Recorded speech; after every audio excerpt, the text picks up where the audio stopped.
두 사람이 난생 처음으로 길을 떠납니다. 그런데 이들은 전혀 기쁘지가 않은 듯합니다. 집을 떠나서 여행이라도 간다면 들뜨고 기분이 좋아지는 것이 아니겠습니까? 그런데 오히려 이들의 얼굴에는 근심과 두려움으로 심하게 굳은 표정이 있습니다. 왜 그럴까요? 이 두 사람은 남편과 아내입니다. 아직 아기는 없습니다. 그런데 이 둘은 자신이 살던 곳에서 쫓겨나는 것입니다. 이들은 다시는 이곳으로 되돌아올 수 없습니다. 이제 알지도 못하는 곳에 가서 둘이서 모든 것을 해결하며 살아야 합니다. 어째서 이 두 사람은 이렇게 쫓겨나는 것이며 이 일이 우리에게 무엇을 가르쳐 주는가? 오늘 본문을 살펴보겠습니다. 22절에서 24절은 인류의 첫 사람들인 아담과 하와가 에덴 동산 밖으로 추방당하는 슬픈 장면입니다. 먼저 22절입니다. 22절은 하나님께서 그들을 내쫓으시면서 하신 말씀입니다. 이 말씀은 하나님께서 그들을 내쫓아야 하시는 이유를 알려줍니다. 그 이유는 무엇입니까? 그들이 매우 심각한 잘못을, 결코 해서는 안 될 잘못을 저질렀기 때문입니다. 상반절 말씀을 보겠습니다. 이 사람이 선악을 아는 일에 우리 중 하나같이 되었다고 말씀합니다. 이것은 그들이 심각한 잘못을 저질러서 이미 얻은 결과를 알려줍니다. 이 말씀에서 우리가 생각해 봐야 될 문제는 과연 이러한 하나님 말씀이 사실적인 표현인가 하는 점입니다. 바꿔 말해서 이들이 정말로 하나님 같아졌는가 하는 문제입니다. 우리가 알고 믿는 바대로 하나님께서는 거짓된 것을 말씀하시거나 행하시지 않습니다. 하나님께서는 참된 것을 말씀하시며 참된 것만 행하십니다. 그러나 하나님께서 이렇게 참되시다는 것과 자신의 의사를, 자신의 뜻을, 자신의 생각을 표현하는 방법이 사실적이냐 하는 것은 다른 문제입니다. 하나님은 인격적인 분이시므로 자신의 감정과 의사를 정확히 전달하시기 위해서 다양한 표현 방법을 사용하실 수 있습니다. 어쨌든 22절 이 상반절의 말씀이 사실 그대로의 표현이라면 우리는 심각한 문제에 부딪히게 됩니다. 그렇다면 이 구절을 어떻게 이해해야 되는지, 그리고 이 심각한 문제가 어떤 것인지를 생각해 보겠습니다. 그러기 위해서 먼저 22절 전체를 직역해 보겠습니다. 그리고 여호와 하나님께서 말씀하셨다. 보라, 그 사람이 선과 악을 아는 것에 대하여 우리 중 하나 같아졌다. 그러니 이제 그가 그의 손을 뻗쳐서 또한 생명나무로부터 따서 먹고 영원히 살지 못하도록, 그리고 말씀이 끝났습니다.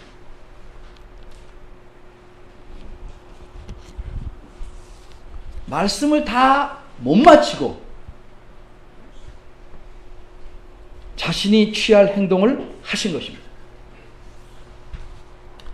여기서 만일 우리가 이 상반절의 내용을 사실 그대로 이해한다면 결론적으로 하나님은 아주 교활하고 나쁜 분입니다. 왜 그렇습니까? 그 앞에 창세기 3장 5절을 보겠습니다. 뱀은 여자를 유혹하기 위해서 이렇게 말합니다. 너희가 그것을 따먹는 날에는 너희 눈이 밝아져서 하나님과 같이 되어 선악을 알 줄을 하나님이 알기 때문이다. 무슨 뜻입니까? 하나님께서 선악을 알게 하는 나무의 열매를 못 먹게 하셨는데, 그렇게 하신 이유는 사람이 하나님과 같아질까 봐 그러셨다는 뜻입니다. 그런데 오늘 본문 22절을 보면 하나님은 내가 아무리 그래도 결국 이 사람이 하나님과 같아졌다 라는 사실을 인정한 셈이 됩니다. 그렇다면 이 뱀의 말, 창세기 3장 5절에 있는 뱀의 말이 사실입니다. 반면에 하나님은 인간이 하나님과 같아지는 것을 막으려고 거짓말을 꾸며낸 고약한 분입니다. 다시 말하면 하나님은 순진한 인간을 속여서 영원히 자기 수하에 두려고 하셨으나 그 뱀이 하나님의 이 은밀한 계획을 인간에게 폭로시킴으로써 하나님의 계획은 결국 수포로 돌아가고 만 것입니다. 그러자 하나님은 인간에게 대한 자신의 태도를 갑자기 바꾸셔서 전에는 따먹으라고 허락하였던 생명나무의 열매까지 따먹지 못하게 할 뿐 아니라 에덴 동산에서 쫓아내시는 아주 치졸하고 악독한 그런 본성을 드러내시게 된 것입니다. 뿐만 아니라 이미 뱀에게 가한 저주도 실상은 하나님의 계획을 폭로시킨 데 대한 괘씸죄를 적용한 것이고, 인간에게 가하는 형벌도 하나님의 속 본색을 알아차린 데 대한 보복인 것입니다. 따라서 하나님께서 창세기 3장 15절에서 말씀하신 구원에 대한 약속이라는 것은 도저히 믿을 수 없는 것이 되고 맙니다. 이렇게 나쁜 하나님이 되고 맙니다. 어째서 이런 결론이 생겼습니까? 22절 상반절 말씀을 사실적인 표현으로 받아들이기 때문입니다.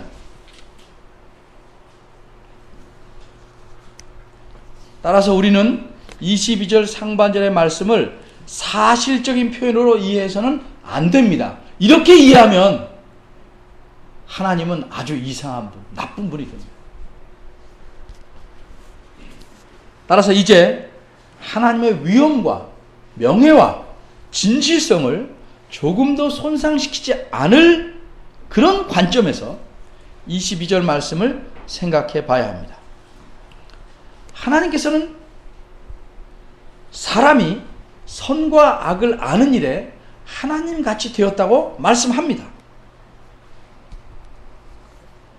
그런데 창세기 3장 본문 어느 곳을 봐도 사람이 이전에는 선악을 알지 못한 상태에 있었다가 이 열매를 먹은 후에 비로소 선악을 아는 능력이 생겼다거나 그런 능력이 커졌다는 사실을 말하기는커녕 암시조차 하지 않습니다.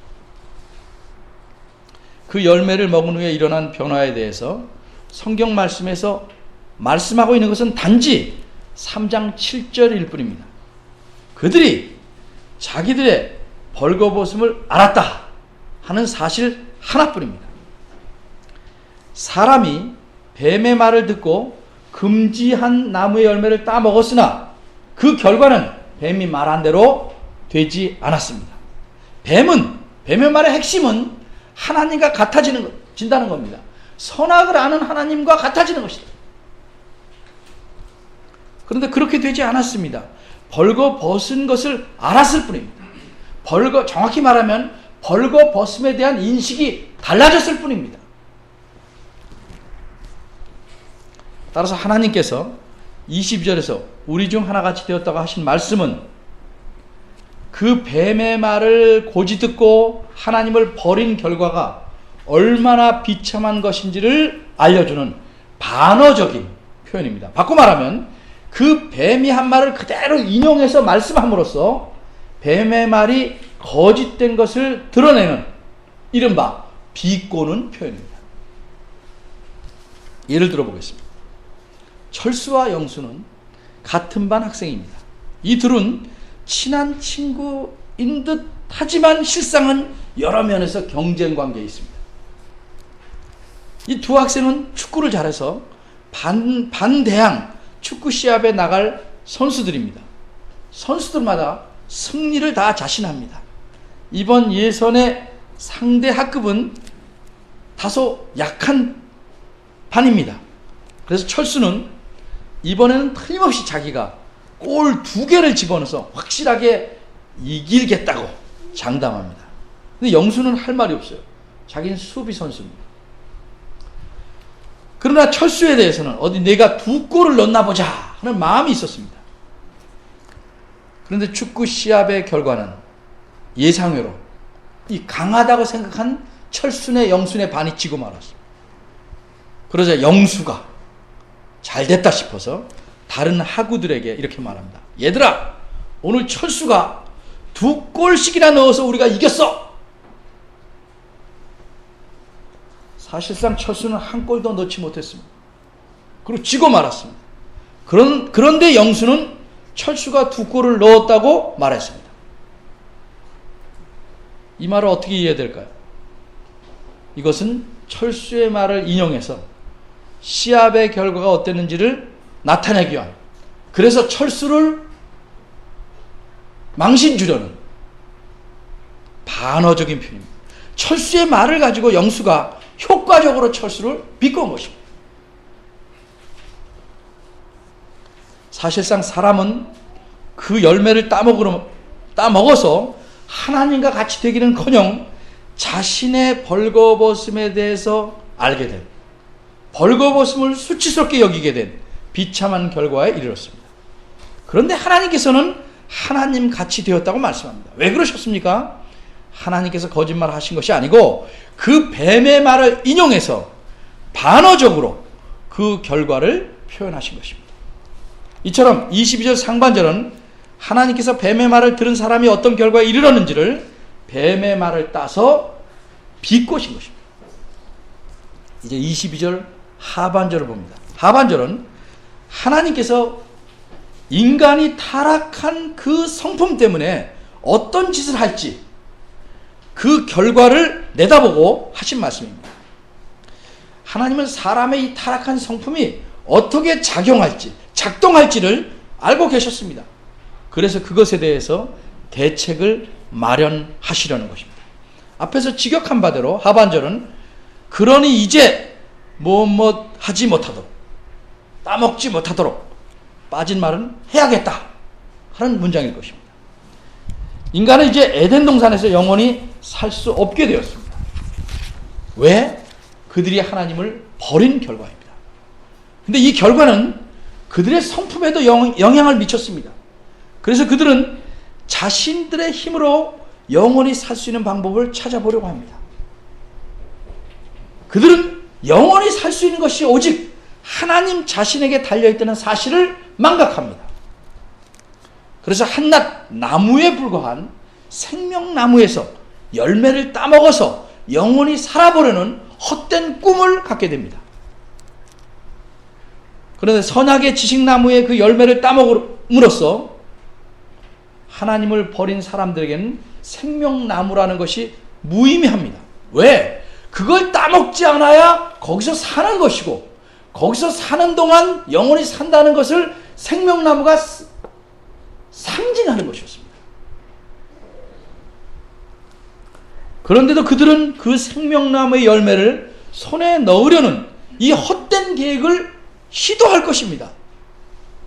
이와 같은 헛된 시도는 타락한 성품에서 나오는 것입니다. 이런 사실을 아신 하나님께서 그들로 하여금 아예 생명나무로 접근할 수 없도록, 헛된 시도를 헛되이 계속하지 못하도록 대책을 마련하십니다.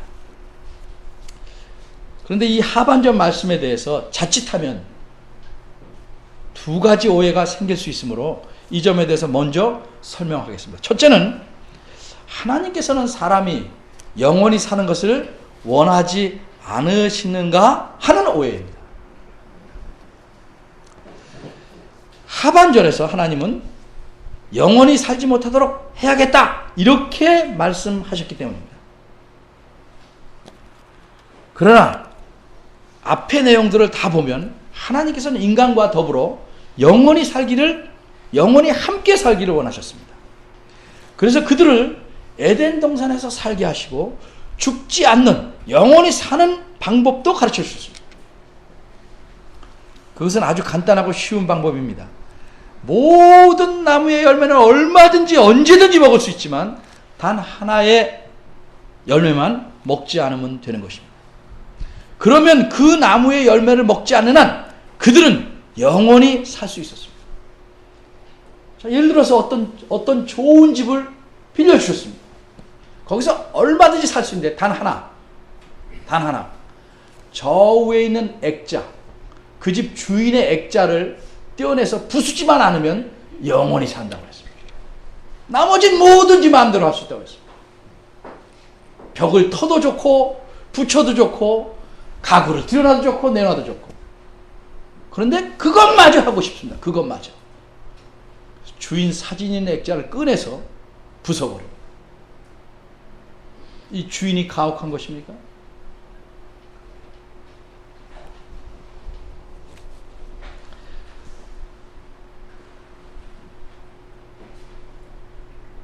이들이 그 나무의 열매를 먹지 않는 한 그들은 영원히 살 수 있었습니다. 하나님과 더불어 행복하고 복되게 영원히 살 수 있었습니다. 그런데 이들이 스스로 결정해서 하나님과 함께 영원히 살기를 거절했습니다. 하나님 말씀이 금하는, 그리고 하나님 말씀과 반대되는 뱀의 말을 믿고 하나님을 배반했기 때문입니다. 이렇게 사람은 스스로 죽는 길을 택했습니다.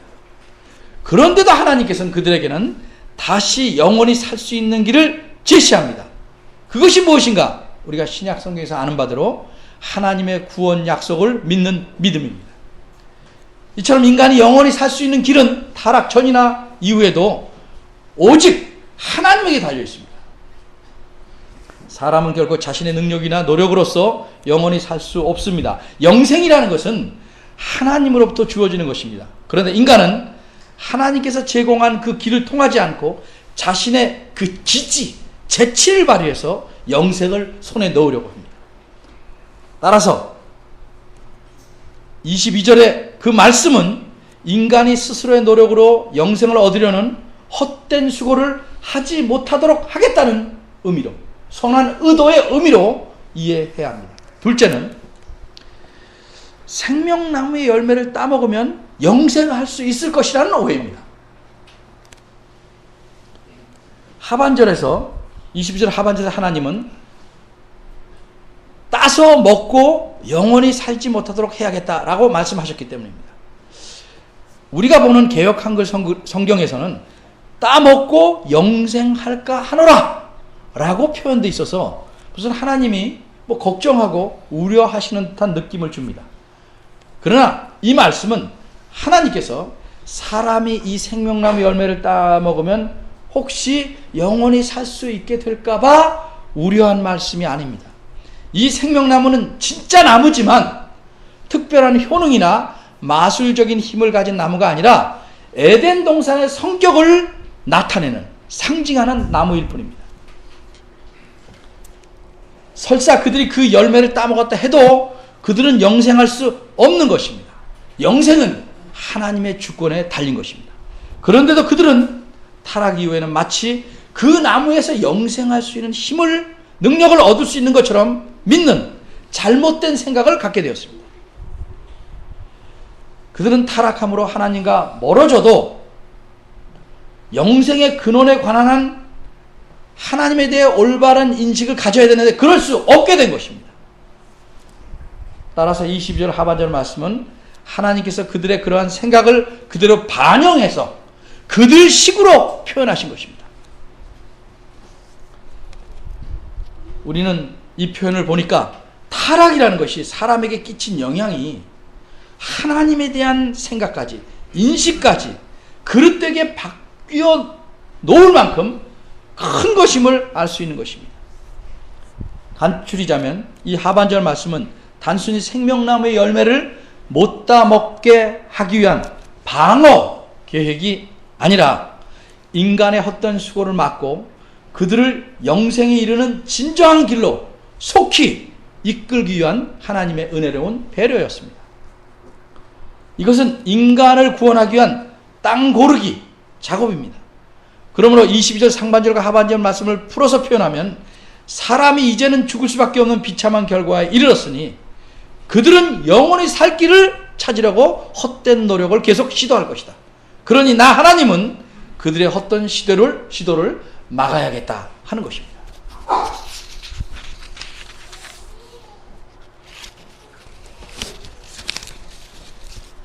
영원한 삶 대신에 죽음을, 그리고 하나님 대신에 그 뱀을 선택한 인간은 이제 더 이상 에덴 동산에서 살 수가 없습니다. 따라서 그들은 하나님의 동산인 그곳에 있어서는 안 됩니다. 23절을 보니까 그래서 하나님 그들을 동산 밖에서 내보내십니다. 그러나 그들은 무작정 추방되는 것은 아닙니다. 그들이 비록 동산 밖에 나가 살더라도 그들은 여전히 하나님의 관심과 돌보시는 대상입니다. 하나님께서는 이미 그들을 위한 구원 계획을 마련해 놓으셨고 그 계획을 그들에게 3장 15절에서 알려주셨고, 그리고 그들에게 가죽옷을 지어 입히시고 그들을 내보내십니다. 그들은 에덴 동산 밖에서 하나님의 구원 약속이 이루어질 것을 바라보며 살아가야 합니다. 그런데 그렇게 믿고 산다는 것은 그저 먹고 빈둥빈둥 노는 그런 생활이 아닙니다. 그들에게는 할 일이 주어졌습니다. 땅을 경작하는 일입니다. 그의 근본된 토지라는 말은 사람이 취해진 그 땅에서 취해졌으니까 사람이 취해진 출처로서 땅을 의미하는 표현입니다. 인간은 땅에서 이제 수고하며 살아야 합니다. 그리고 평생 수고하던 그 땅으로 되돌아가야 합니다. 육체를 입고 영원히 사는 것은 에덴 밖에서는 불가능하게 되었습니다. 에덴 동산 안에서의 삶과 동산 밖에서의 삶의 아주 대조적인 차이 중 하나입니다. 24절은 22절과 23절의 내용을 보완해 줍니다. 우선 24절 상반절은 하나님께서 사람을 에덴 동산 밖으로 보내신 일의 성격이 어떠한지를 말해 줍니다. 하나님께서 사람을 에덴 동산에서 내보내시는 것은 단순히 새로운 삶토로 이주시킨 것이 아니고 내쫓으신 겁니다. 이 일은 하나님의 심판으로서 가해진 것입니다. 그들은 에덴 동산에서 추방되었습니다. 이어서 하반절은 인간이 자기 마음대로 에덴 동산에 돌아올 수 없도록 하는 조치가 취해졌습니다. 인간은 다시 그것으로 돌아갈 수 없는 영구적인 추방을 당한 것입니다. 사람이 죽을 때까지 에덴 동산 밖에서 살아야만 합니다. 이것이 하나님의 공의로운 심판입니다. 하나님께서는 인간의 에덴 동산에 접근할 수 없도록 에덴 동산의 동편에 그룹들과 화염검을 배치해 놓으셨습니다. 인간이 에덴에 접근할 가능성이 있었기 때문에 그런 조치가 필요한 것입니다. 그러나 인간이 에덴 동산에 왜 접근하려고 할까? 그것은 오직 이기적인 목적을 위해서였습니다. 타락한 인간의 관심은 오로지 자기 생명을 영원히 살게 하려는 것뿐입니다. 에덴 동산에서 하나님과 함께 살던 그 복된 삶을 회복하려는 데는 관심이 없습니다. 그저 영원히 살고 싶을 뿐입니다. 그래서 하반절을 직역해보면 생명나무의 길을 지키기 위하여 그룹들과 화염검을 거하게 하셨다입니다. 그룹들과 화염검을 배치한 목적을 에덴 동산의 길이라고 표현하지 않고 그 대신에 생명나무로 가는 길이라고 말했습니다. 왜? 에덴 동산의 중앙에 있는 생명나무로 가려면 에덴 동산의 경내에 들어와서 동산을 가로질러 중앙에 도달해야 합니다. 근데 에덴 동산엔 관심이 없고 그 중앙에 있는 생명나무의 열매만 따먹으려고 합니다. 그래서 그 사실을 지적하기 위해서 생명나무의 길을 지키게 하셨다고 표현한 것입니다. 따라서 생명나무 주위뿐만 아니라 중앙을 뚫고 가야 되니까 에덴 동산으로의 접근 자체를 막으신 겁니다. 이렇게 타락한 인간은 자기 노력으로 영생을 획득하려고 생명나무 열매를 따먹으려는 헛수고를 계속하게 마련합니다. 그래서 그들이 접근할 수 있는 길을 막을 보초로서 그룹들과 화염검을 배치한 것입니다. 이것이 에덴 동산의 동편에 배치되는데, 동편이라고 한 것은 그들이 내쫓긴 이후에 그들의 거처가 에덴 동산의 동편에 있었기 때문이라고 생각합니다. 여기서 그룹들이란 무슨 동아리를 말하는 것이 아니고 하나님께 수종두는 천사들의 한 부류를 의미하는 것입니다. 또 두루 도는 화염검이란 불을 내뿜는 검이 아닙니다. 이 당시는 검이 아직 없었죠. 다만 이 성경을 보는 사람 시대인 모세 시대에는 검이 있었죠. 그래서 이 말은 검 모양의 형태를 가진 화염, 불길. 그래서 이 불길이 어느 방향으로든지 돌 수 있는 그런 불길을 의미하는 것입니다. 이처럼 24절은 영적인 피조물인 천사들과 막강한 불길이 보초로 배치된 사실을 통해서 인간인의 접근이나 침입이 도저히 불가능하다는 사실을 알려줍니다. 인간이 다시 에덴 동산의 삶을 회복할 수 없다! 있다면 그것은 하나님의 손에 달려있다는 것을 암시해 줍니다. 그럼 오늘 본문은 무엇을 말하는 것일까? 간단히 말하면 하나님께서는 자기에게 반역한 자, 자기를 배반한 자를 죽여야 마땅하지만 그래도 은혜를 베푸셔서 자비를 베푸셔서 추방하셨다는 거예요. 이 사실을 말해요.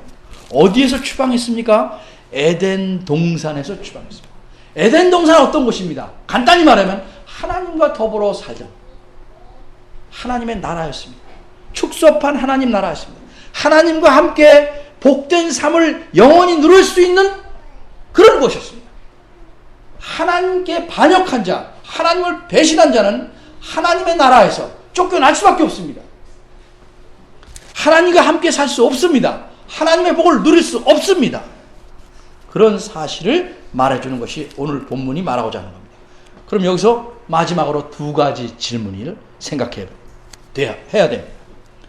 그러면 다시 그렇게 복되게 살 수 있을까? 그런 방법은 없을까? 없습니다. 인간으로는 없습니다.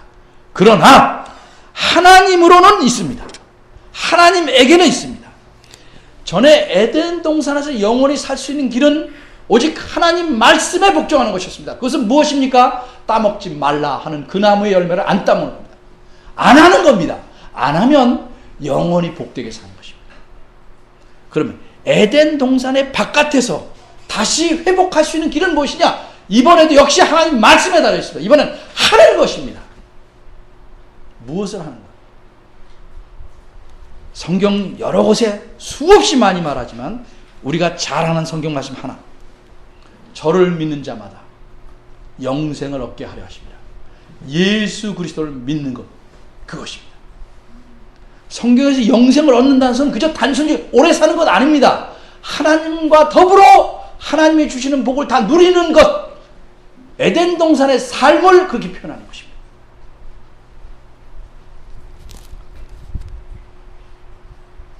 현재 모든 종교는 타락된 본성을 드러냅니다. 그래서 자기 힘으로 구원에 이르려고 합니다. 자기 힘으로 영생에 이르려고 합니다. 심지어 어떤 종교는 못 살면 또 다른 거로 태어나서라도 영원히 살아야 됩니다. 어쨌든 영원히 자기 힘으로 살아보려고 합니다. 성경은 그렇게 말씀하지 않습니다. 그것은 타락한 사람이 갖는 특성입니다. 영원히 사는 것, 하나님과 더불어 영원히 사는 것은 오직 하나님 말씀에 순종하는 것, 하나님이 제시한 방법, 예수 그리스도를 믿는 것뿐입니다. 다른 길은 없습니다. 이렇게 말한다고 해서 기독교를 배타적이라고 말할 수 없습니다. 사실을 사실대로 말하는 것은 정당한 일이지 배타적인 일이 아닙니다.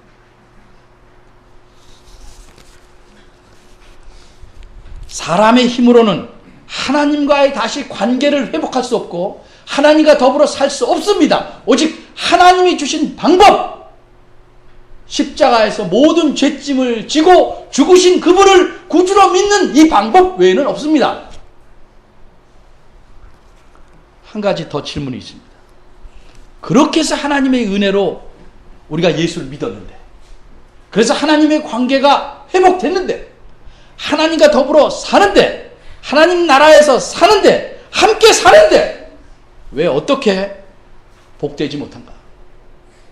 어떻게 행복하지 못한가? 하는 문제입니다. 그 이유는 한마디로 잘라 말하면 여전히 우리 안에 하나님에 대해서 반역하고 배신하려는 욕망이 꿈틀대고 그 일을 호시탐탐 시시때때로 진행하고 있기 때문입니다. 부모님 말씀에 계속 거역하면 같은 집에 살아도 늘 불편합니다. 편하지 않죠.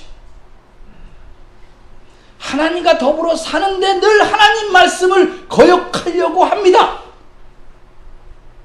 그래서 불편한 겁니다. 쉽게 말하면 그래서 복된 줄 모릅니다.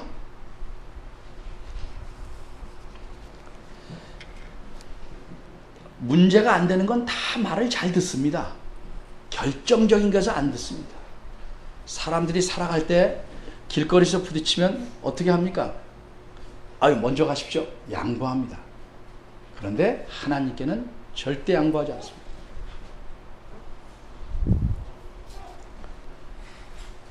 여러분, 가만히 자신의 생활을 제가 일일이 뜯어보지 않아도, 구체적으로 예를 들지 않아도 살펴보십시오. 다 잘 듣는 것 같습니다. 근데 하나님이 정작 원하는 그 부분은 절대 양보하지 않습니다. 그게 무엇입니까? 여러분은 압니다. 여러분은 스스로 압니다.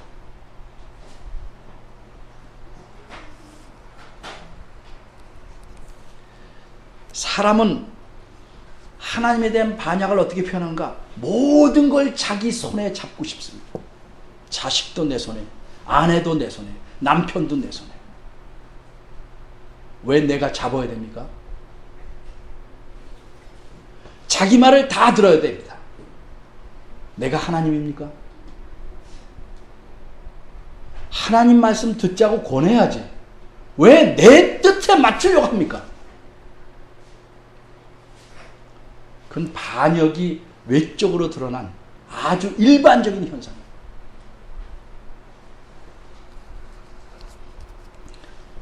이렇게 반역의 일을 곳곳에서 행하는 한, 자기가 하나님인 양 행세하는 한, 하나님과 함께 하나님 나라 안에서 사는 삶이 그다지 행복하지 못한 것입니다. 하나님에게 문제가 있는 것이 아니고 나에게 있는 것입니다. 나에게. 여러분에게 부디 바라기는 하나님 말씀에 온전히 순종함으로써 정말 이 나라에 있는 하나님과 함께 사는 그 복을 가득 누리시기를 바랍니다. 기도하겠습니다.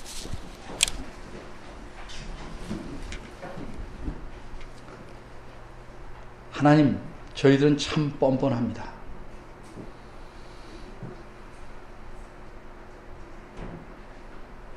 그래서 늘 웬만해서는 겉은 웃지만 속은 절대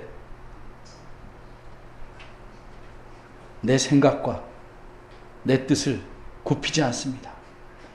하나님 말씀보다도 내 판단과 내 생각이 우선이고 하나님 나라보다도 내가 꿈꾸는 내 나라가 우선입니다. 이런 저희들을 부르셔서 여러 가지로 연단하시고 훈련시키시고 가르치시고 성숙한 사람 되게 하시는 하나님의 그 마음을 저희가 안다면, 헤아린다면 참으로 하나님 말씀에 좀 더 순종하고 하나님 말씀에 더욱 가까이 가려고 애쓰는 저희들 되도록 이끌어 주시옵소서. 저희들을 긍휼히 여겨 주시고 도와주시옵소서. 예수님 이름으로 기도합니다. 아멘.